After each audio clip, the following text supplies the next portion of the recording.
No no no no no no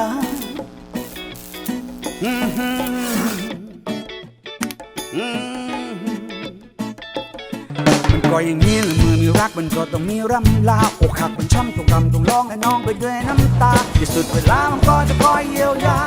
ให้เราได้ผ่านไปถึงขนาดนี้ไอ้ดุมกันชัยคนดีเหนื่อยรู้เหนื่อยไหมสุดๆเลยครับพี่รออยู่ด้วยได้ครับพี่ว่าสบายดีนะครับมากเลยจ้ะพี่ว่าเหมือนเดิมเลยอ่ะไม่เปลี่ยนเลยอ่ะจะให้เปลี่ยนไปไหนวะพี่ว่าผอมมากเลยอ่ะผอมมากเลยอ่ะพี่ออกกำลังกายอ่ะดีหนูไม่ได้ออกเลยพี่เดี๋ยวเราก็เชิญกันพี่อาจารย์ใช่ไหมครับอยากจะเชิญพี่ไปโหนกระแสบ้างนะพี่ไม่เอาไม่ไปไม่รู้เรื่องอยากเชิญไปโหนกระแสหน่อยพี่โคตรชอบเลยเวลาหนูเป็นพีขึ้นมาโอ้ยครับมากองรวมกันตรงนี้คนที่มันไม่มีใครเอาคนโสดเสร็จยังพี่กำลังบีบอยู่ครับโอเคพร้อมครับชุดนี้เลยเหรอชุดนี้เลยพี่ดีครับง่ายดีไม่ต้องเปลี่ยนเลยครับพี่รอเดี๋ยวรู้ว่าให้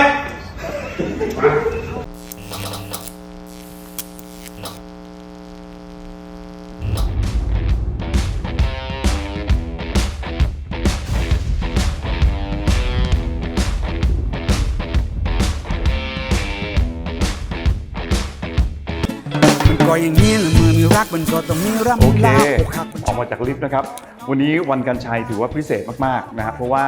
วันนี้มีโอกาสได้พูดคุยกับซุปเปอร์สตาร์เบอร์หนึ่งของเมืองไทยและตัวจริงเสียงจริงด้วยนะฮะแล้วคือผมเองเนี่ยเป็นเกียรติมากแน่นอนครับไม่ใช่ใครที่ไหนวันนี้เราอยู่ที่ตึกแกรมมี่นะฮะมาหาพี่เบิร์ดธงชัยแมคอินไตร์ไม่เคยสัมภาษณ์พี่เบิร์ดเลยแบบเคยแบบก็แค่แบบผิวเผินๆอะไรอย่างเงี้ยพี่สวัสดีครับกองรวมกันตรงนี้มาเลยยินดีต้อนรับครับทุกคนครับมาด้วยกันครับเชิญครับเลยครับโสดคนเศร้าคนเหงาเจ็บหนักเจ็บเบามากองอยู่ตรงนี้ใครที่เพิ่งโดนทิ้งชั้นที่ทำยุ่งนี่ชั้นที่ไปทำงานกันเห็นไหมครับฉีกขาฉีกแข้งอย่างนี้นะครับนี่นะนี่ครับแล้วก็อันนี้เป็นห้องพี่เล็กครับห้องพี่เล็กก็อยู่ที่นี่ห้องประชุมอยู่นี่โอเคอันนี้ห้องพี่เล็กบุษบาใช่ไหมครับครับอันนี้ก็ห้องประชุมเหมือนกันครับนี่ห้องประชุมนะครับครับแล้วก็ห้องพี่เบิร์ดอยู่สุดเลยครับอันนี้ห้องพี่เบิร์ดแล้วครับท่านผู้ชมครับนี่ห้องพี่เบิร์ดนะครับนะครับขออนุญาตผมนั่งดูโต๊ะทำงานพี่เบิร์ดได้เลยครับไม่มีอะไรครับไม่เคยคิดมาก่อนว่าชีวิตนี้จะแบบมีโอกาสได้แบบเข้ามาที่โต๊ะทำงานของพี่เบิร์ดธงชัยแมคอินไตร์พี่เบิร์ดนี่อะไรเนี่ยเลข 8พี่เบิร์ดจะแวดล้อมมาจากน้องๆอันนี้น้องๆของแดนเซอร์เขาเขียนมาให้ครับวันที่8 ธันวาคมวันเกิดพี่เบิร์ดใช่ไหมครับเขาเขียนแค่8ไว้ก็แค่นั้นเองไม่ได้หมายถึงเป็นอินฟินิตี้หรืออะไรใช่ไหมพี่ไม่อะไรครับนี่ก็คือลูกพี่เบิร์ดแล้วนี่อะไรครับพี่ม้าเป็นตัวแทนของแม่ครับอ๋อปีม้าแม่เป็นม้าอ๋อก็คือไม่ใช่เกี่ยวกับเรื่องของฮวงจุ้ยหรืออะไรใใช่ไหมพี่ไม่มีครับไม่มีฮวงจุ้ยเป็นทั้งสิ้นโอเคก็คือนานๆเข้ามาทีหนึ่งอันนี้ก็จะเป็นที่พี่เต๋อเขียนไว้ให้หนุ่มอ่านให้ครับให้คุณผู้ชมฟังขออนุญาตนะฮะนี่เป็นลายมือพี่เต๋อเลยเหรอพี่ใช่ครับอันนี้เป็นวันที่พี่เบิร์ดเข้าแสดงแบบเบิร์ดครั้งแรกรอบแรกแล้วพี่เต๋อเขียนให้พี่เบิร์ดมาแปะไว้ที่กระจกว่าตามสายตาพี่นี่สุดยอดมากนะผมขออนุญาตอ่านให้ฟังนะครับตามสายตาของเราจนถึงวันนี้ยังไม่เห็นคนไทยคนไหนเก่งกว่าเบิร์ดเชื่อเหอะใช่ครับเรวัตพุทธินันท์พี่เบิร์ดช่วยเก็บเอาไว้ทำใจให้สบายๆนะจ๊ะพี่รู้ว่าเบิร์ดต้องประสบอะไรเนี่ยประสบความสำเร็จใช่ไหมฮะใช่ครับโอ้พี่ใช่แล้วพี่เก็บไว้พี่ได้มายังไงอ่ะก็ปะเอาไว้ทั้งนั้นใช่ไหมครับแล้วก็พอเราลอกกลับปั๊บเนี่ยมันก็จะมีการแหว่งแต่พี่น้อยเก็บเอาไว้เราไม่รู้พี่น้อยเก็บไว้แล้วพี่น้อยเขาก็มีของขวัญวันเกิดให้พี่อย่างนี้ครับแล้วพี่เห็นพี่เป็นไงบ้างเบะครับเบะร้องเลยนะพี่เนาะ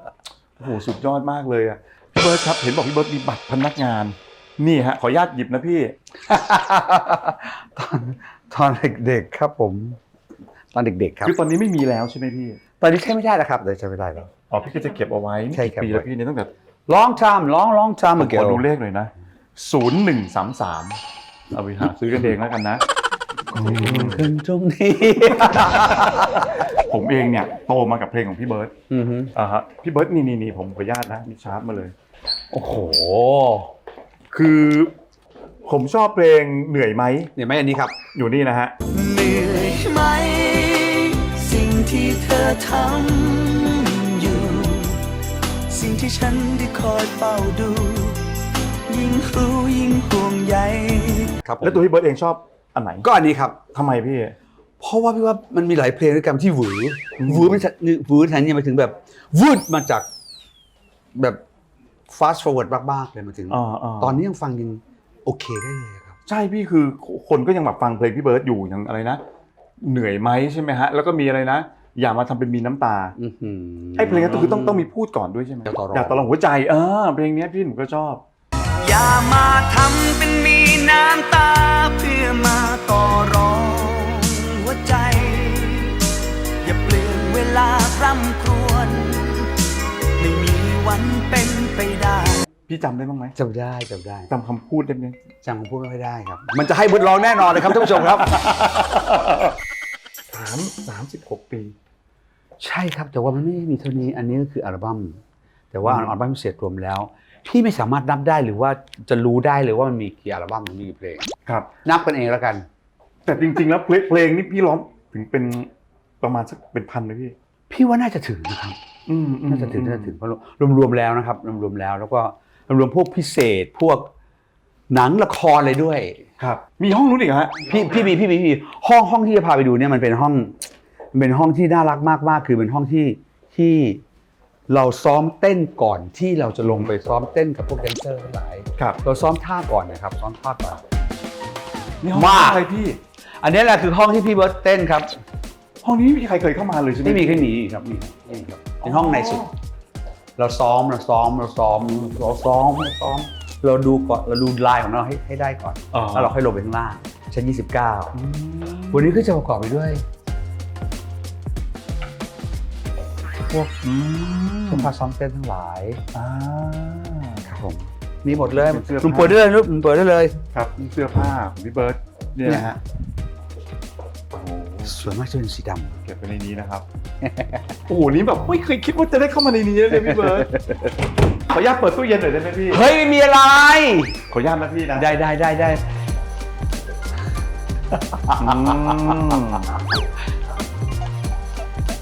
ผมเคยเข้าไปดูในขับเฮาส์ผมเห็นพี่เบิร์ตเนี่ยเล่นขับเฮาส์ด้วย แล้วมีพี่นกน้อยแล้วก็มีพี่ เข้าไปเหรอ ข้าวผมฟัง พี่เบิร์ตมีคลับเฮาส์ครับพี่เบิร์ตมีคลับเฮาส์ทุกวันเสาร์พี่เบิร์ตจะพูดตั้งแต่ทุ่มหนึ่งถึงเที่ยงคืนผมเห็นแล้วพี่คุยยาวมาก ใช่อาจารย์ช้างถามพี่เบิร์ตว่าพี่เบิร์ตแล้วพี่เบิร์ตได้อะไรบอกก็ได้คุยไงแล้วก็ได้ฟังคนที่เขามีความรู้สึกกับเราแล้วเขาเป็นยังไงกันบ้างอะไรเงี้ยไม่ได้คิดเป็นยังไง คือแต่ก็น่ารักนะพี่คือแบบว่าเหมือนกับแฟนๆเพลงของพี่ก็คือเข้าไปในนั้นกัน แล้วเหมือนกับพี่ก็แบบให้แบบคุยถึงเรื่องอดีตว่าเป็นยังไงเป็นอะไรอย่างเงี้ย ใช่เราจะตั้งธีมขึ้นมาว่าวันนี้จะคุยเลยเชื่อไหมหนุ่มแล้วมันไม่ได้คุยกันเฉพาะในประเทศไทยนะทุกทวีปของโลกเนี่ยที่มีคนไทยอยู่อ่ะ เขาก็เข้ามา เขาก็เข้ามากัน พี่เบิร์ตขออนุญาตเดี๋ยวนี้ขอคุยยาวๆนะพี่นะ ได้เลย พี่อันนี้คืออะไรยังไง คืออัลบั้มเนี้ย22เนี่ยเราจะมีทั้งหมดเลยครับมีทั้งแผ่นเสียงมีทั้งคาสเซ็ตมีทั้งซีดีมีทั้งทุกอย่างมีทั้งวิวมีทั้งทุกอย่าง เนี่ยนะครับก็อันนี้คือดาวน์โหลด ใช่ครับใช้ดาวน์โหลดเอา โอเคพี่เบิร์ต เฮ้ยเหล่านี้ภาพเหล่านี้ขอเตือนไว้เลยนะครับว่าแฟนเพลงทั้งหลายเราจะไปไหนตอนนี้ต้องหูตาไวหน่อยเพราะว่าอาจจะเจอพี่เบิร์ตอยู่ตามที่ต่างๆก็ได้ เนี่ยครับโอเคนะครับขออนุญาต อันนี้รีวิวใช่ไหม รีวิวนี่คือรีวิวฮะ เดี๋ยวให้รีวิวยาวเดี๋ยวไปฟังพี่เบิร์ตว่าพี่เบิร์ตรู้จักคำว่ารีวิวหรือเปล่าแล้วเคยรีวิวของไหมเดี๋ยวขอคุยนะ ได้ครับ พี่ได้ครับโอเคครับโอเควันนี้ถือว่าเป็นเกียรติมากพี่พาผมเดินทัวร์มา ครับผม อันนี้คือห้องทำงานของพี่ ใช่ครับห้องที่พักผ่อนมากกว่า แล้วก็เป็นห้องที่เตรียมตัวลงไปเจอบุคคลแดนเซอร์เขา คือผมเคยได้ยินว่าห้องทำงานพี่เบิร์ตจริงๆแล้วจะมีเตียงมีแบบสันทนาการเยอะแยะมากมาย สรุปคือไม่มีอะไรเลยพี่ ไม่มี แล้วอ้าวแล้วที่เขาพูดลือๆกันว่าโอ้โหห้องทำงาน ก็ให้มันพูดไปไอ้ก็เชื่อไปไง แต่พี่เบิร์ดเคยได้ยินใช่ไหม เคยยินมีออกซิเจนด้วย ต้องแบบมีนู่นมีนี่แบบมีทุกสิ่งทุกอย่าง สา อยู่ในห้อง ธุนะครับ เป็นอย่างนี้ก็ห้องทำงานทั่วๆไปแบบ ทั่วไปมากมากมีซ่วมด้วย แล้ววันๆพี่ก็ใช้ชีวิตอยู่ในนี้เหรอฮะ ไม่ครับส่วนมากพี่จะอยู่ห้องซ้อมช่วงอัด อ่าฮะ แล้วขึ้นมานี่ก็มาเจอประชุมนิดหน่อยเราประชุมห้องที่เมื่อกี้หนูแต่งหน้านะครับแล้วก็มีห้องประชุมเลยห้องกัน เมื่อกี้พี่เบิร์ดพูดไปแล้วแล้วก็เราอัดไว้เรียบร้อยพี่บอกว่าวันนี้อยากจะถามอะไรถามเลย ถามได้ครับ แต่กูจะตอบหรือไม่ตอบเรื่องของกู เรื่องกู นั่นเห็นไหม ตอบเถอะพี่หลายคนอยากรู้ ตอบครับตอบ คำถามพี่เบิร์ดอย่างนี้ก่อนผมอยากรู้มานานแล้วผมไม่เคยถามพี่เบิร์ดเลยพี่เบิร์ดทำไมถึงเลิกเป็นพนักงานแบงค์ ไม่เคยใครถามเลยทำไมถึงได้เลิกเป็นพนักงานแบงค์เพราะว่าพี่อยากจะเริ่มต้นเล่นละคร ตอนนั้นพี่เป็นพนักงานแบงค์นานเลยพี่ 6 ปี พี่ทำหน้าที่อะไรตอนนั้น พี่อยู่ฝ่ายต่างประเทศ foreign account ไม่ใช่แบบนั่งอยู่ข้างหน้าเคาน์เตอร์แล้วนับเงินอย่างนี้มั้ย อันนั้นก็เคย เคยเลยพี่ อันนั้นเคยอันนั้นช่วยเขาแต่ของพี่จะมีเคาน์เตอร์ต่างหากของพี่ อือฮึ ของพี่จะเป็นเคาน์เตอร์ฝ่ายต่างประเทศจะ travel check หรือพวกแต่ว่าใครมันฝรั่งที่ไหนมันจะลงมาวะที่ เข้าใจ เกษตรกรท่าพระใช่ไหม อ่าฮะ พี่ก็ต้องไปวุ่นวายกับพวกบัญชีพวกอะไรเงี้ย อืม พี่รู้เรื่องเขาหมดอะครับ อ่าฮะ แต่เขาไม่รู้เรื่องเรา อ้าวแล้วไอ้จุดเริ่มต้นจริง ๆ ที่พี่แบบยอมทิ้งงานแบงค์แล้วก็คือแบบเข้ามาสู่วงการบันเทิงนี่มันเกิดจากอะไรพี่ มันเกิดจากการรอคอยของทั้งสองฝั่งคือฝั่งเราเนี่ยเรารอคอยเพื่อ3:30 อ่า แบงค์ปิดพอแบงค์ปิดปั๊บไม่ใช่ว่าพี่ไปได้เลยนะ อืม พี่ต้องเคลียร์ทุกอย่างของตัวของ foreign ให้เสร็จก่อน อืม แล้วพี่จะต้องไปช่วยพวกcurrency ต่างๆ ให้เสร็จก่อน อืม เพราะฉะนั้นมันมีอาการต้องดูนาฬิกามีอาการแล้วคุณลินดาคัตทันเจริญคุณนพพลโกมลชุนคุณชลิดเฟื่องอารมณ์เล็กไหมมึงว่า ใหญ่ที่ ใหญ่ทั้งนั้นเลยนะมึง เออ เนี่ยที่มึงเข้าไปได้เขารอเราอยู่ แล้วพอไปถึงปั๊บเราก็จัดการถ่ายกับเขาใช่ไหมครับ พอเรากลับมาที่เราถ่ายดึกเพราะว่าเราไปช้า อืม เราก็ต้องมาที่นี่ไม่ถึงมาทำงานที่แบงค์เนี่ย มันถึงต้องทำงานแบงค์เสร็จแล้วถึงจะไปถ่ายละคร ใช่ครับ แล้วคือแบบเบอร์ใหญ่ๆก็รออยู่ทั้งนั้นเลย รอตรงนั้นเลยเราก็คิวที่จะแย่แล้วนะพอกลับไปที่ปั๊บมันทำงานเหมือนไม่ได้100%ง่วงนอน แล้วพี่จะต้องปิดห้องน้ำเล็กๆเนี่ยแล้วก็ฝาชักโครกปิด แล้วก็ เปิดน้ำไว้ แล้วก็นอน แล้วก็นอน จริงเหรอพี่ ใช่ฉะนั้นมันอยู่ไม่ได้แล้ว นี่คือก่อนชีวิตเบิร์ดธงชัยเคยนอนในห้องน้ำอย่างนี้เลย ถูกต้อง ไม่ใช่ห้องน้ำห้องส้วม ห้องส้วม นอนบน ปิดฝาชักโครกแล้วเปิดน้ำไว้จะได้รู้ว่ามีคนใช้อยู่ อ่าฮะ แล้วคนที่จะมาเรียกพี่ก็คือสมชายซึ่งเป็นรปภ อือฮึ ไม่ใช่รปภเขาเรียกอะไรวะ เป็นพนักงานรักษาความปลอดภัย ไม่ใช่ เป็นใครmessenger messenger messenger yes นั่นแหละเขาบอกว่าตื่นแล้วพี่นี่มันเป็นอยู่อย่างนี้แล้วพี่ก็แบบคิดในใจว่าไม่ได้แล้วล่ะคือเดี๋ยวเข้าไปปรึกษาผู้จัดการผู้จัดการบอกว่าเป็นเราก็ออกนะถ้าเกิดเรามีความสามารถอย่างเงี้ยเราออก ครับ โอเคถ้าอย่างนั้นเดี๋ยวขอไปคิดดูกับเบิร์ดก็เลยกลับไปถามป๋ากับแม่ดูก็ป๋าก็หลับแล้วไงเหลือแต่กระดูกก็เลยเอาแก้วน้ำแล้วก็เขียนเป็นสลากไว้ว่าออกได้เลยรอก่อนลูกไม่ให้ออก แล้วก็ให้พี่ๆเขานั่งกัน อ๋อแล้วก็จับฉลาก สลากอยู่ว่า ปรากฏ ออกได้เลย ว่าเป็น ลูกเบิร์ดไม่ได้พูด คือฉลากมันบอก สลากบอก ออกเลย ออกเลยเราก็ออกเลย พี่เบิร์ดเองตอนนั้นละครที่พี่ตู่เล่นด้วยคุณชลิดเรื่องอะไรนะพี่ตอนนั้น น้ำตาลไหม เรื่องแรกของพี่เลย ใช่ครับ นี่จะเอายังไงก็ไม่รู้เนี่ย ท่านทำแบบเนี้ยนะ เหมือนก็ต้องปิดประตูหมดทุกด้านเลยไม่ยอมให้เราทำอะไรได้เลยอะก็ใหญ่โบนะ มันน่าจะเรียบร้อยไปได้แล้วอะในปลื้มนักหนาไงว่าเขาดีเขาน่ารักสารพัดอะ แล้วพี่ไปเล่นได้ยังไงอ่ะ ยาวชิบเป่งเลยเนี่ยต้องเล่าอีกยาวเลย เอาเล่าแบบสั้นๆดิพี่ เอาสั้นๆก็คือตอนก็จะไปทำงานกลางคืน อ่า ดิสโกเทค พี่ทำงานดิสโกเทคด้วย อยากจะทำ อยากจะทำ ดูหนังสือพิมพ์แล้วก็เปิดเฮ้ยดิสโกเทคเปิดต้องการ manager ต้องการ general manager โอเค general manager speak English โอเค speak English ไปปั๊บกลายเป็น doorman เว้ยเฮ้ย doorman แล้ว doorman มันคืออะไรก็ พ doorman นักงาน ก็ แบบ เปิดประตู ประตู โอเคเราก็คิดในใจนะตั้งแต่เด็กด้วยคิดว่าเขาเปิดประตูเข้าไปเนี่ยมันเป็นความสุขทั้งนั้นเลย เราเป็นคนเปิดประตูเอาความสุขไปให้ทุกคนนี่ยืดเปิดจะ แป๊บเดียวเอง พวกคุณไก่วรายุทธ์และพวกช่อง3ทั้งหมด เป็นคนที่เข้ามาหมดเลย อ๋อเหรอ เราจึงได้รู้จักกับพวกนั้นในคืนนั้น คือรู้จักเพราะว่าเป็นพนักงานเปิดประตู ถูกต้องไม่ได้ใหญ่โต ที่ดิสโกเทคเนี่ยนะพี่ ถูกต้องครับ แล้วแค่เปิดแค่ครั้งเดียวอะแล้วไม่ได้เปิดอีกเลย แล้วไม่ได้กลับไปอีกเลย อ้าวทำไมอ่ะ ก็แค่นั้นจบแล้วก็คุณไก่ก็เอาไปอยู่ช่อง3 อ๋อเขาเห็นปุ๊บก็บอกเรียกไปเลย ก็ไม่ขนาดนั้นพี่ก็ไปดูแลเขาไปจดสิงคโปร์สลิงเอานี่ไปรู้จักไม่รู้จักกันเลยว่ามันกินอะไรจดไปแล้วก็ต้องเต้นเหรอครับต้องเต้นเหรอต้องถามผู้จัดการต้องเบิร์ตออกไปเต้นออกก็เต้นเขาแล้วก็คงคิดว่าพี่คงดูแลดีบ้าง เต้นกับคุณไก่วรายุทธ์เหรอ โอ้โหดาราเพียบเลยนม โอ้แล้วพี่รู้สึกยังไงพี่ได้เต้นกับตอนนั้นดาราเขาแบบเรียกว่าเป็นท็อปทั้งนั้นเลย ตอนนั้นเนี่ยพี่ก็มีความรู้สึกว่าพี่มันลอยแล้วอ่ะ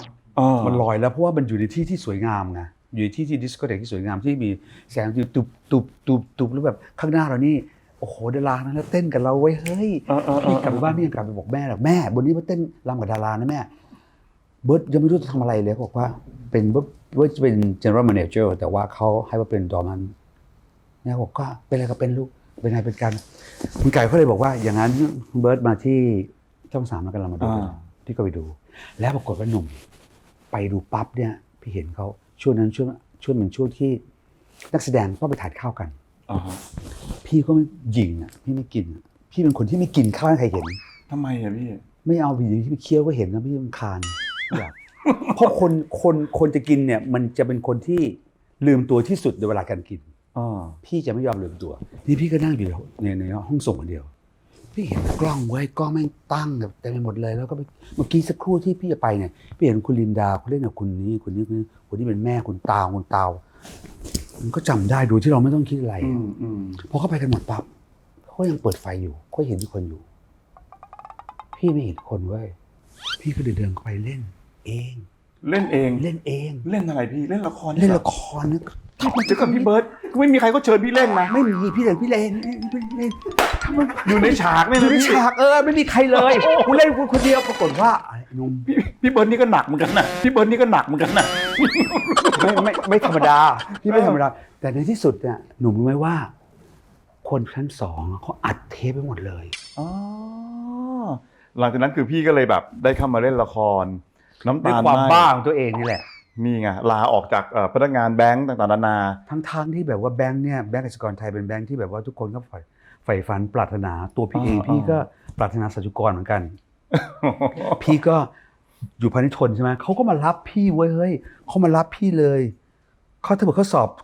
บเป็นข้อเขียนกูก็ไม่ติดเขาหรอกแต่เขาสอบแค่สัมภาษณ์ปากเราดีไงแล้วออกมาเรื่องแรกเป็นไงพี่ดังไหมดังมากครับเพราะว่าพี่เล่นเนี่ยพี่ไม่ได้เล่นเป็นตัวปกติพี่เป็นแฟนผู้ชายของคุณตุ่มชลิตเฟื่องลมชื่อตาวแล้วยังไม่รู้เลยไม่รู้สมัยก่อนนี่มันไม่มีไงแล้วก็ให้เขาเล่าให้ฟังว่าอ๋อมันเป็นนี้โอเคแล้วคือดังหลังจากนั้นพี่ก็แบบ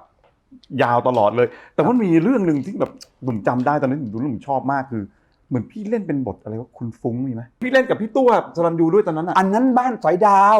ป่ะไอ้วุฒิใช่ไหมใช่กับพี่ตั๊กก็ตบพี่แบบโอ้โหตบแหลกบอกเขาบอกเบิร์ดฉันตบเธอจริงเนี่ยแม่บอกพี่ตั๊กต้องตบจริงโอ้โหเธอตบผัวแล้วสัก5 เทปโหนะพี่เบิร์ดครับจริงไหมครับที่บอกพี่เบิร์ดจะมีคนที่แบบว่าสมมติว่าจะรับงานอะไรสักอย่างหนึ่งเนี่ยพี่จะต้องแบบทำตรงนั้นให้มันเต็มที่โดยการที่อาจจะแบบ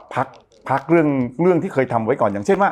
พี่มาเล่นละครพี่ก็จะพักเรื่องของการเป็นพนักงานแบงค์พอพี่มาร้องเพลงพี่ก็จะทิ้งเรื่องละครเลยเพื่อมาร้องเพลงอย่างเดียวใช่ครับมันยังไงพี่รู้ไหมอันเนี้ยมันคือสิ่งที่ผมตามพี่อยู่เหรอครับใช่หนุ่มพี่เป็นคนที่ทำอะไรพร้อมๆกันอ่ะมันไม่ได้ทีเดียวทั้งหมดอ่ะพี่ต้องค่อยๆทำพี่อยากทำให้มันดีพี่พวกที่เขาเรียกว่า perfectionist ครับแล้วพี่ไม่กลัวพี่ตอนนั้นละครพี่ดังมากแล้วอยู่ดีพี่มาร้องเพลงแล้วพี่ทิ้งละครเลยอย่างเงี้ยพี่ก็ไปทิ้งละครพี่จะทิ้งได้ไงเนี่ยเมื่อเราทำดีไว้แล้วเขาก็ต้องเก็บเป็นความทรงจำที่ดีแล้วพี่เริ่มใหม่พี่จะไปเริ่มสัวๆได้ไงพี่ก็ต้องเริ่มกับคนที่ดีนี่ไงใช่ป่ะที่พี่เริ่มกับคนที่ดีพี่เริ่มกับคุณเรวัตพุทธินันท์พี่เริ่มกับ Grammy Entertainment Grammy มีทั้งแบบมีโอ้โหเยอะมากอ่ะแล้วพี่ยิ่งตัวเราเองเป็นคนที่สำคัญที่สุดคือตัวเราเนี่ยมันเป็นคนตื่นเต้นมันเป็นเรารู้ตัวเราเองดีว่าเราไปได้แค่ไหน เราจะไปทางไหนดี เราจะไปสองทางเราจะไปทางเดียวกัน ฮะ สมมุติว่าคุณชูศรีมีสมุน เขามาติดต่อพี่ไว้ยให้พี่ไปเล่นหนังกับเขา ฮะ พี่บอกพี่ไม่เล่นครับ ให้10 ล้านไม่เล่นครับไม่เล่นตอนนี้เบิร์กกำลังทำพิธีกรกับเจดสีอยู่ไม่เล่นครับ แล้วก็หนีขึ้นเวทีไปกับพี่ตั๊ก2 คน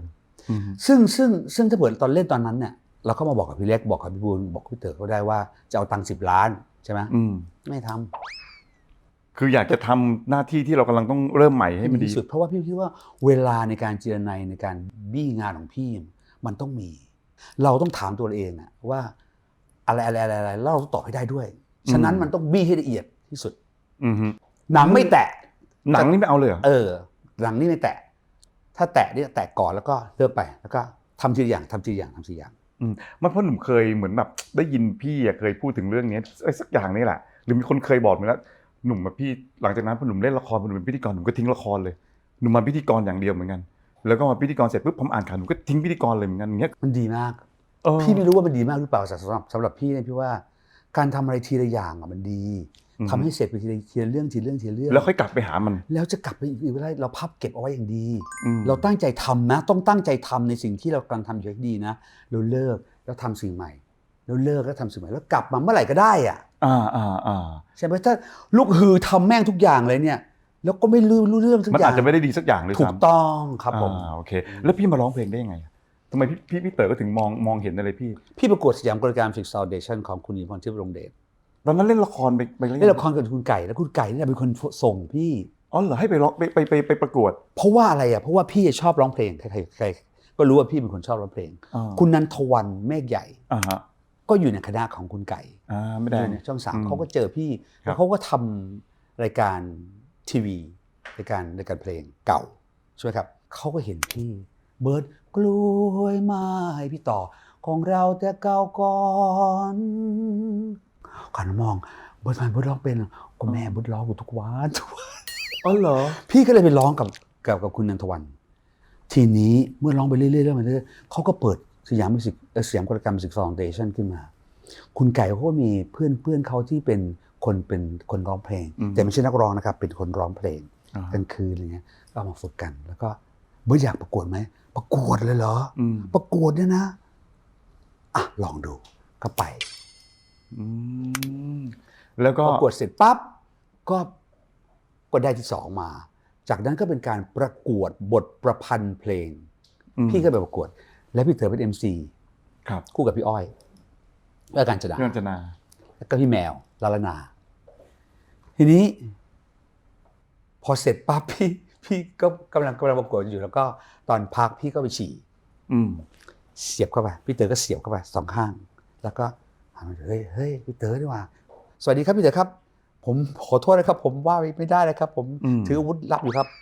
พี่เต๋อบอกไม่ได้หรอกเราก็ถืออาวุธเราอยู่เราก็รับว่าไม่ได้กันไปคุยกันในห้องนะเสร็จแล้วบอกว่าเฮ้ยเราร้องเพลงดีนะครับขอบคุณครับแล้วยังไงต่อครับเฮ้ยเราจะเรียกมาร้องเพลงไหมได้สิครับผมไม่มีเบอร์โทรศัพท์เลยครับผมไม่มีอะไรเลยครับผมมีแต่ร้านกรเพชรที่ผมอาศัยโทรศัพท์ก็อยู่เอานั่นแหละจากนั้นเป็นต้นมาเราก็ได้คุยกันจนกระทั่งพี่เต๋อได้ไล่พี่ไปกินยาเขียวเพราะว่าพี่โทรศัพท์ถามทุกวันเลยว่าเอายังครับต้องทำยังไงต่อครับเอายังไงครับแล้วมันต้องไงครับอย่างเงี้ยเป็นคนแบบนี้ว่าเป็นคนที่แบบว่าเป็นคนทวงถามเป็นคนตามงานเป็นคนไม่หรอกพี่คือเรียกว่าพี่เป็นคนที่ไม่ทิ้งโอกาสคือที่ผมฟังพี่เป็นคนไม่ทิ้งโอกาสคือเวลามีโอกาสบางคนรู้สึกว่าไม่เป็นไรไม่เอาเดี๋ยวแต่พี่ไม่ทิ้งพี่เหมือนกับเป็นคนที่จะคว้าโอกาสทุกๆสิ่งทุกอย่างที่เข้ามาหาตัวเองแล้วใช้โอกาสนั้นในทางที่มันถูกต้องเฮ้ยแต่ว่าการที่เราไม่ทิ้งโอกาสเนี่ยมันอยู่ที่โอกาสอันนั้นคืออะไรด้วยนะเข้ากับเราหรือเปล่าถ้าไม่เข้ากับวันและเวลาที่เรากำลังทำอยู่พี่คือเอาคือเป็นโอกาสที่เราความรู้สึกเราอยากจะได้มันแล้วมันมาเราก็คว้าอันนี้ถือว่าดีมากพี่หลังจากนั้นพี่ประสบความสำเร็จเป็นซุปเปอร์สตาร์แบบสาธุครับโอ้โหพี่ไม่ต้องสาธุคือทุกวันนี้พี่ยืน1ตั้งแต่กี่ปีจนถึงวันนี้พี่เขาบอกตึกแกรมมี่ขอโทษนะเป็นของพี่ครึ่งนึงบ้าไม่มีของกูเลยเขาบอกว่าเสาเนี่ยเป็นของพี่ตึกเนี่ยครึ่งนึงครับตัดไปเป็นของพี่ครึ่งนึงพี่บูลเขาของพี่บูลเขาไม่เกี่ยวกับพี่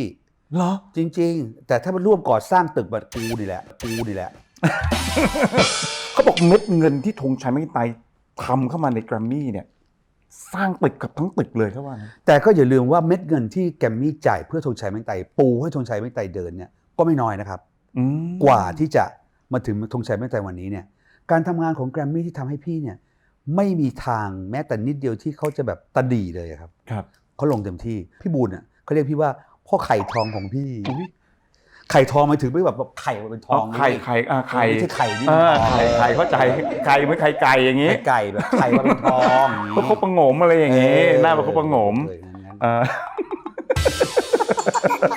พี่เบิร์ดแล้วทุกวันนี้พี่อยู่ที่แกรมมี่ตำแหน่งของพี่คืออะไร พี่ไม่ยอมรับอย่างอื่นเลยพี่ไม่ยอมเอาเลย แล้วเขาให้ตำแหน่งอะไรพี่บูลเขาจะให้กรรมการบริหารเลยพี่ก็ไม่เอางั้นก็เป็นผู้ช่วยแล้วกันเป็นผู้ช่วยบริการบริหารคือมีอะไรมาสักทำก็ได้งั้นไม่ต้องให้ตังค์เบิร์ดไม่ชอบเอาตังค์ใครทุกวันนี้ไม่ได้เงินเดือนเหรอพี่ไม่มีเงินเดือนไม่มีอะไรทั้งสิ้นจริงเหรอพี่ทำงานไม่มีเงินเดือนเหรอไม่มีพี่มีเงินเดือนไม่มีอะไรทั้งสิ้นพี่ก็รับสิแล้วพี่เอามาแบบให้หนุ่มใครก็ได้แล้วพี่ทำอะไรก็ได้พี่พี่ไม่รับเงินเดือนน่ะรับทำไมเราไม่ได้ทำอะไรเราทำของเราก็ทำเราซ้อมร้องเรามาซ้อมเต้นก็แค่นั้นก็พอแล้วก็มีบ้านให้เราอยู่มีห้องให้เราอยู่มีพี่น้องแกรมมี่ดูแลเราอบอุ่นมีอะไรก็ถึงกันก็พอแล้วพี่ว่านะจะเอาอะไรนักหนาโอ้โหจริงเหรอพี่นี่คือทุกวันนี้คือพี่ที่มาที่แกรมมี่พี่ก็มาแล้วก็แบบไปร้องเพลงมาแล้วก็มาทำงานอื่นทำอะไรพี่ทำอะไรก็อย่างเงี้ยที่เองมาถ่ายพี่เนี่ยทำไมอะพี่ไม่บริหารเลยพี่เป็นแบบไม่เอาพี่ไม่ชอบเป็นใหญ่โตพี่ชอบเป็นตัวเล็กๆและเป็นฟันเฟืองเล็กๆแล้วพี่มีหุ้นที่นี่ไหมมีครับเขาให้พี่เลยไหมเขาไม่ให้ครับอุ้ยพี่ก็ต้องซื้อเอาเสื้อมาให้ป่ะเอามาสิโถมันต้องซื้อมันต้องซื้อพี่ก็ซื้อใช่ไหมพี่ซื้อจากใครรู้ป่ะเสียพี่เต๋ออ๋อคือพี่ก็ซื้อทำไมซื้อกับพี่เต๋อไม่เข้าใจพี่ว่าอะไรก็พี่เต๋อได้ไปเยอะกันครับพี่เต๋อก็มาให้พี่เบิร์ดอ๋อแล้วพี่ก็ถือเก็บไว้ใช่อันนี้มีมากกว่าคุณไพบูลย์แล้วใช่ไหมไม่ยังไพบูลย์เป็นเจ้าของนายต้องปีเยอะกว่าใครอีจะมีน้อยไม่ไล่พี่บูลย์เนี่ยเป็นคนที่น่ารักที่สุดพี่บูลย์เนี่ยตอนพี่เบิร์ดบวชเนี่ยพี่บูลย์เป็นคนถือบาตรแทนป่าพี่แล้วพี่บูลย์โคตรน่ารักกับพี่เลยคือแบบเขาโดนพี่แกล้งมากพี่เป็นคนชอบแกล้งคนไงเข้าใจพี่ผมก็พอจะได้ยินมาพี่เบิร์ดใช้ชีวิตความเป็นซูเปอร์สตาร์ของพี่ยังไงคือพี่โคตรจะธรรมดาเลยนะจริงเหรอพี่จริงถามพี่ไปเดินห้างไหมไม่เป็นไรพี่ไปเดินตลาด4 มุมตลาดหัวมุมไหมตลาดไม่เคยไปไหมไม่เคยเอ็งถามมาสิทุกวันนี้พี่ขึ้นรถเมล์ไหมไปยืนเรียกแท็กซี่ไม่พี่ใช้ชีวิตยังไงอยู่บ้านไงอยู่บ้านแล้วก็มากับมี่ก็คนเราก็ทำงานก็ต้องมาที่การทำงานเสร็จแล้วทำไงก็กลับบ้านเมื่อแต่เขาบอกว่าพี่เบิร์ดเป็นคนที่ไม่สามารถไปเดินข้างนอกได้ถ้าเกิดพี่ไปเดินปุ๊บจะมีคนแบบมาอย่างเงี้ยมันก็ถูกมันเลยทำให้พี่ไปเดินไม่ได้ไม่ใช่แต่มันไม่ใช่ทำให้พี่เดินไม่ได้เพราะว่าพี่ไม่ชอบอยู่ด้วยเพราะว่าพี่เคยไปพารากอนทีนึงพี่กลัวกระจกแตกมากเลยเพราะว่าทำไมอ่ะเขาก็สุดฤทธิ์แล้วแบบพี่ก็กลัวเขาเดือดร้อนกันเพราะพี่เคยไปที่จตุจักรแล้วเขาบอกว่าเรารักพี่เบิร์ดนะคะแต่อย่ามาเลยนะคะร้านเราพังหมดแล้วทำไมอ่ะก็คนก็จะแห่กันเข้าไปใช่ครับผมคิดถึงว่าเซฟให้คนอื่นเซฟโซนคนอื่นไม่อยากให้คนอื่นเขาเดือดร้อนมากกว่าอยู่บ้านดีกว่าแล้วพี่ไม่อยากไปบ้างเหรอไม่อยากมันไม่มีภาพครับเหรออย่าลืมว่าพี่โตมาจากสลัมบางแคไม่มีอะไรให้เห็นสวยๆนะเว้ยเฮ้ยแล้วก็แค่นั้นเองแล้วก็จบแล้วจากนั้นก็มันมีตังค์เลยพี่ไปตลาดนัดเรียบด่วนกับผมมาผมพาพี่ไปเอ็งอย่าหาเรื่องผมจะพาพี่ไปจริงผมจะพาหาเรื่องไอ้หนูว่ามันหาเรื่องทีแล้วไอ้หนูว่ามันหาเรื่องกับพี่เคยกินกุ้งถังไหมพี่รู้จักกุ้งถังไหมก่อนดีกว่าไม่รู้จักพี่ต้องรู้จักกุ้งถังสิไม่รู้จักผมพาพี่ไปกินดีกว่าพี่กล้าไปวันนี้เลยเดี๋ยวใจเย็นไปไหมพี่ผมอยากให้พี่แบบไปอ่ะผมอยากเห็นพี่แบบมันเป็นยังไงทำไมถึงหนุ่มอยากเห็นพี่เป็นยังไงไหนบอกพี่เบิร์ดสิคือผมมาชื่นชอบและรักพี่มาตั้งแต่แบบผมเด็กๆที่พี่เป็นธงชัยแม็กอินไตร์เลยผมรักพี่มาตั้งแต่ผมไม่เคยรู้จักพี่มาก่อนจนกระทั่งมารู้จักมาผมไปงานไหนผมเห็นพี่เบิร์ดผมก็จะบอกผมรักพี่เบิร์ดนะครับผมรักพี่เบิร์ดผมไม่รู้พี่เบิร์ดจะได้ยินหรือเปล่านะแต่ผมก็จะพูดตะโกนอย่างนี้ตลอดเวลาคือ ทุกวันนี้ผมมีความรู้สึกว่าธงชัยแม็กอินไตร์อ่ะทำไมชีวิตเขาลำบากจังเลยเขาแบบคือเขาอาจจะมีความสุขสบายในมุมที่แบบเขาจะมีทุกสิ่งทุกอย่าง แต่ผมอยากให้พี่แบบได้ไปตลาดต่างที่ผมเคยไปหรืออะไรอย่างเงี้ยผมรู้พี่ไปคนอื่นอาจจะเดือดร้อนนะแต่ผมอยากให้พี่แบบได้ไปสัมผัสไอ้สิ่งพวกนั้นพี่ว่าผมว่าพี่อาจจะมีความสุขด้วยเหมือนกันนะ มันก็เป็นมันอย่างที่หนุ่มคิดเลยแหละทุกอย่างมันก็เป็นเหมือนเพราะว่าพี่เป็นคน แต่บังเอิญพี่รู้ว่าพี่เป็นใครพี่ต้องทำอะไรกับใครพี่ต้องเซฟอะไรเพื่ออะไรเนี่ยครับก็เลยแบบว่าเอาแค่นี้ก็พอแค่นี้ก็พอแล้วสาธุบังเอิญพี่มีพี่น้อยด้วยที่พี่น้อยที่แบบคนใกล้เคียงเราไม่ต้องการอะไรเหมือนที่เราไม่ต้องการเลยเดะเลยคือนิสัยเหมือนกันเดะเลยครับถ้าไม่ชวนออกนอกบ้านนะมึงอย่าหวังเลยจะได้ไปไหนอ่ะออกกำลังก็ออกกันในบ้านพี่เบิร์ดผมอยากพาพี่เบิร์ดไปเที่ยวมากเลยอ่ะจริงผมอยาก